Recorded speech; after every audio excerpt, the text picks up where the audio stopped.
Carter Starocci versus Parker Kakaisen certainly did not disappoint, but 4 out of 5 Nittany Lion wrestlers showed that they are still at the top of their game.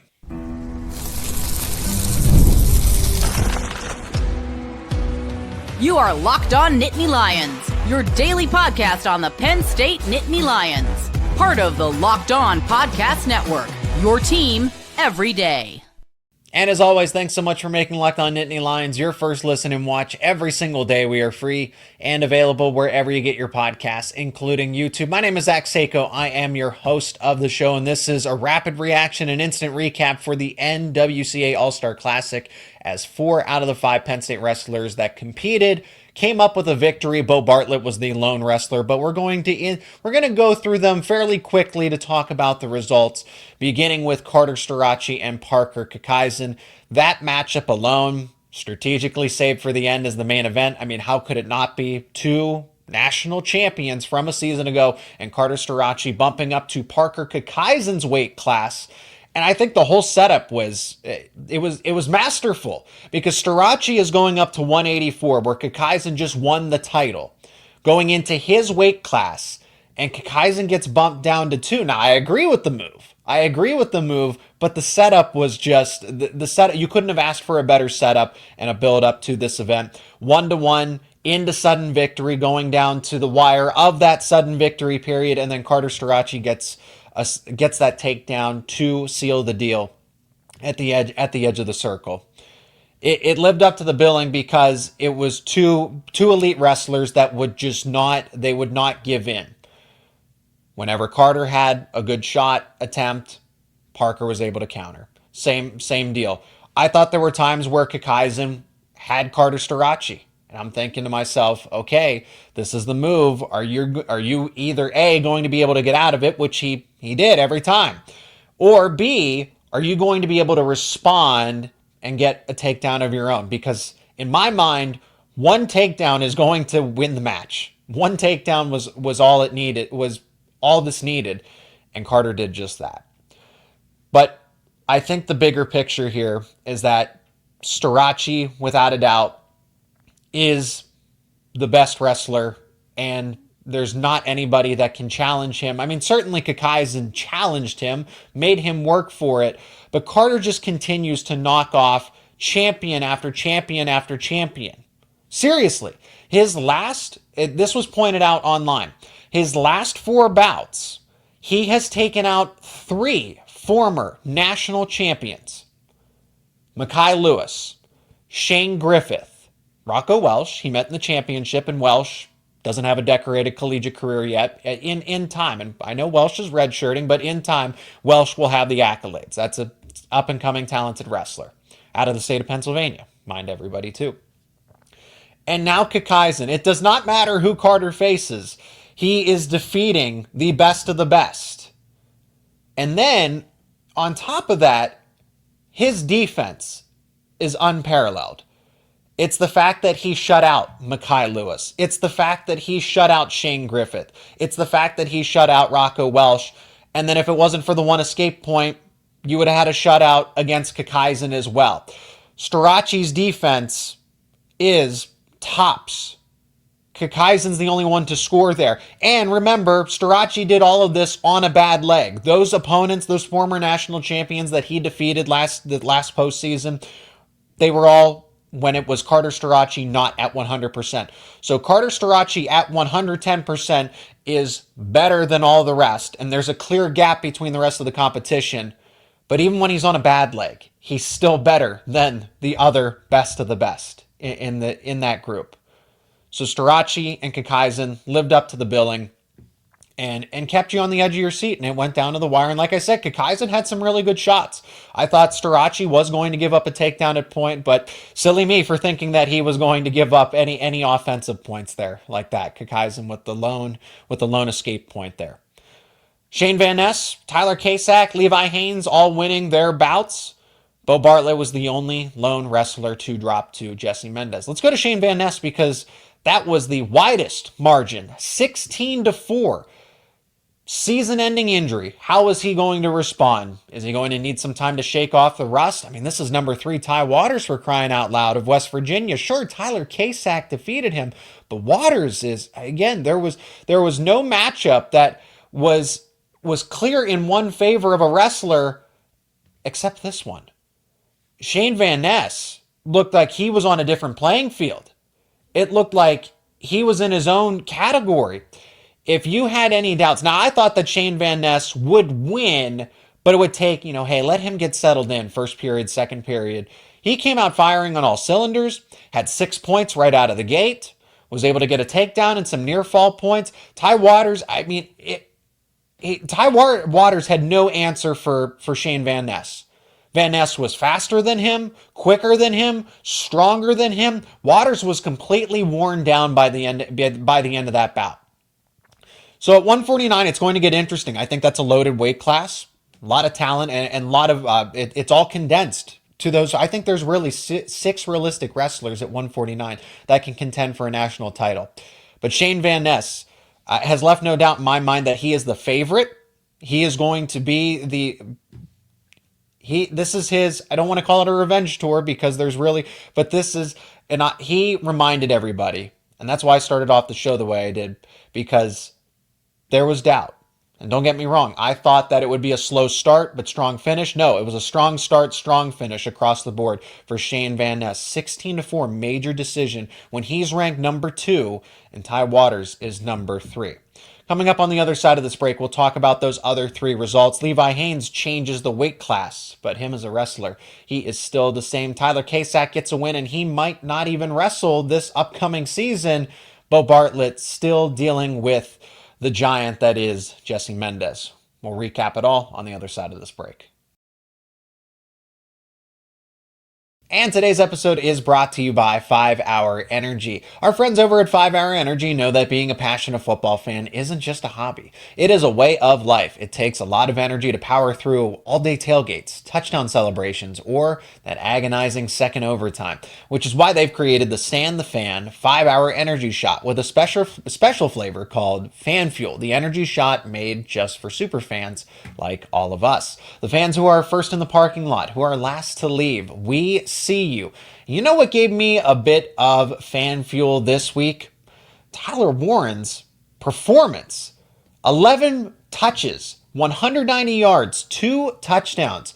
Another game to continue to follow up what an incredible season that he has had. He's doing it all, truly. He was the leading rusher.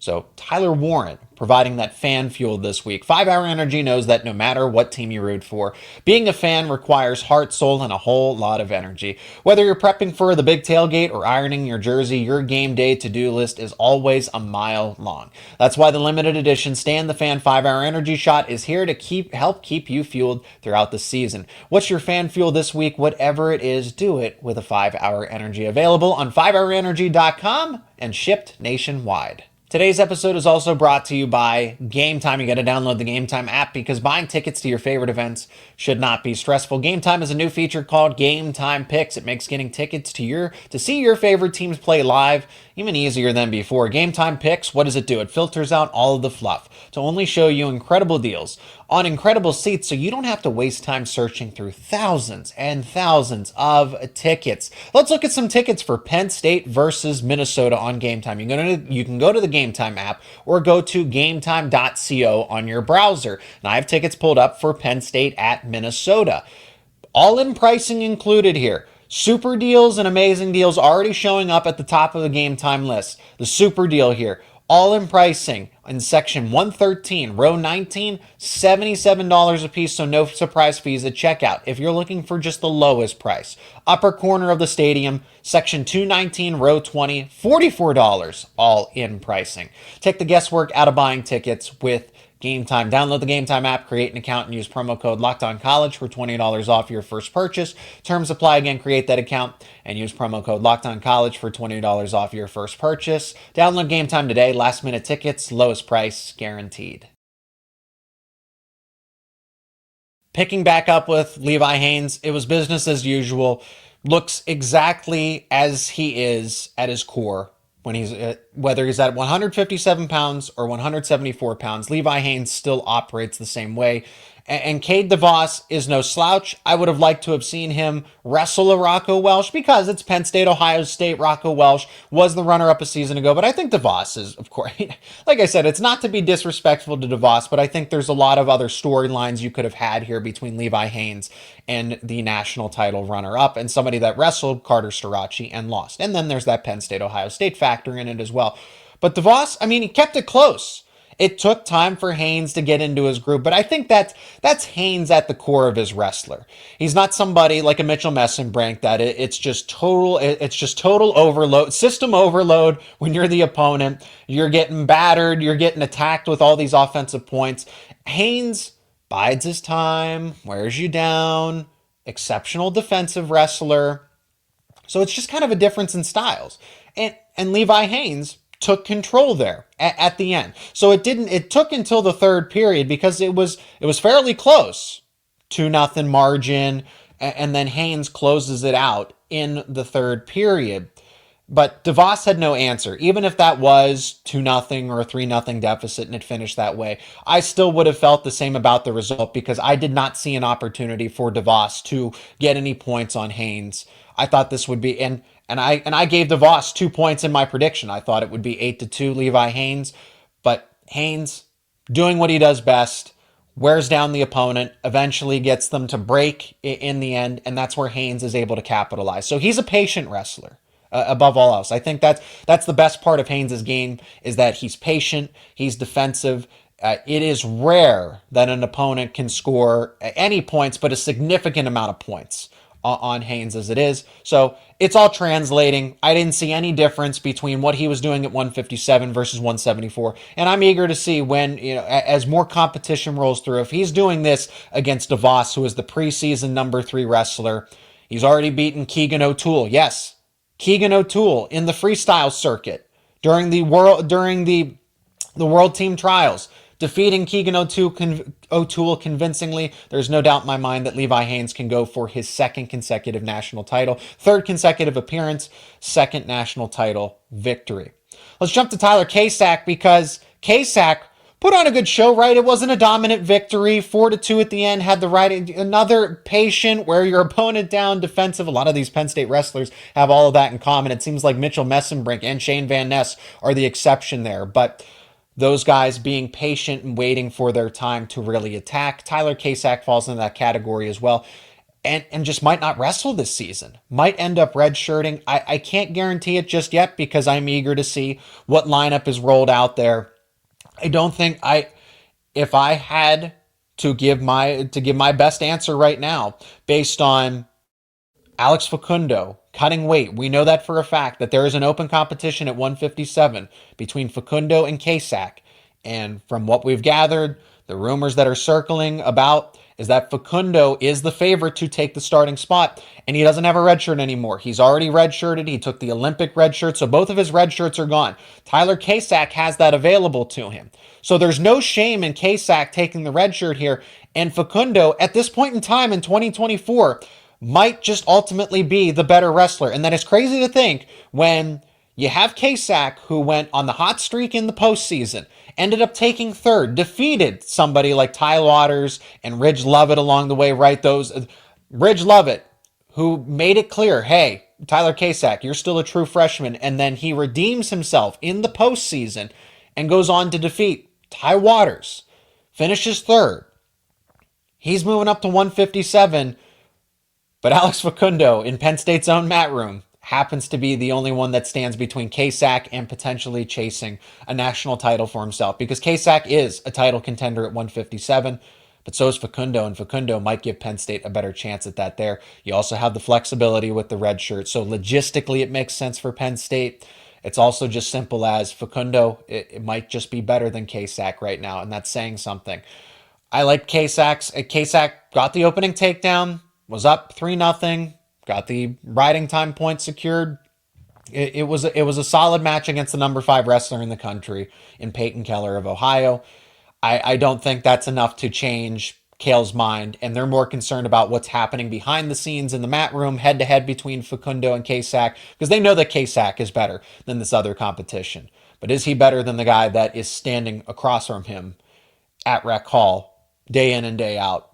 It doesn't seem like it at this point. But I don't think we're going to have an answer to this question just yet.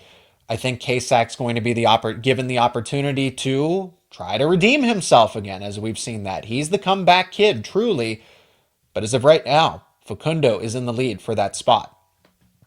Finishing up with Beau Bartlett and Jesse Mendes, I'm not shocked in this case. I've gone on the record to say that I think Jesse Mendes is a future face of United States wrestling on the freestyle circuit. I think that highly of Jesse Mendes, but it is so close. It is so close. It is not because Jesse Mendes is miles and miles ahead of Beau Bartlett. It is the fact that he has just enough talent to keep Beau Bartlett at a distance. And I think it's so close across the board. It is a three-way race between Andrew Ramirez, Jesse Mendes, and Beau Bartlett. Mendes' game is just, it's too complete because Bartlett, when he attacked, Mendes is very obviously exceptional on defense. That's the common theme here between all these wrestlers, is that their defense is top notch. You didn't see any shootouts in the NWCA All-Star Classic. But Jesse Mendes able to counter and fend off Bartlett. Bartlett scored 1 point. That's not going to cut it. But as you notice, that whether it's the head-to-head dual meet, Penn State versus Ohio State, or the Big Ten Championship, or the NCAA Championship, or the NWCA All-Star Classic, all these bouts between Bartlett and Mendes head-to-head have one thing in common. It comes down to one move, one sequence, and that's it. It was one takedown and one counter at the end of the first period. Other than that, nothing happened. I mean, it was a lot of chess and a lot of back and forth and a lot of defense by both sides. But after that sequence, it comes down to one moment, and Jesse Mendes is able to finish, and Beau Bartlett is not. That is the difference between the two wrestlers at this point. But there's no more moral victories here, and I'm sure Beau Bartlett would agree. That's the case as it is across collegiate sports. You win or you lose. Beau Bartlett said, I believe him when he says that he feels like he's a changed wrestler. He's better. He's wrestling freely, if you will. That's a direct quote from him. He feels that he is free, that there's no his own constraints that he was putting on himself in a sense. But there's still that gap between Mendes and Bartlett. But it only comes down to one move, one sequence in these bouts. And they very well may wrestle 3 more times when all's said and done. So Bartlett gets 3 more opportunities to try and redeem himself. And they get more consequential as they go along. This was all an exhibition, but I think it was a great kickoff to the 2024-25 season. That's going to do it for this edition of Locked On Nittany Lions, recapping the NWCA All-Star Classic. It did not disappoint across the board, especially with the main event, Starocci versus Keiser. I'd really appreciate your feedback. What did you think of the event, if you actually attended or if you watched it on the Flow Wrestling stream? Let me know your thoughts down in the comments section. I'd greatly appreciate it if you left a like on this show, but more importantly, be a part of the discussion, be a part of the conversation. And if you're not already, become an everyday or subscribe to Locked On Nittany Lions on YouTube and wherever you get your podcasts for the latest conversations around Penn State football, Penn State men's basketball, but in this case, of course, most importantly, Penn State wrestling, as we will have complete coverage of the team throughout the season from start to finish in Philadelphia, and that's why it's called Locked On Nittany Lions.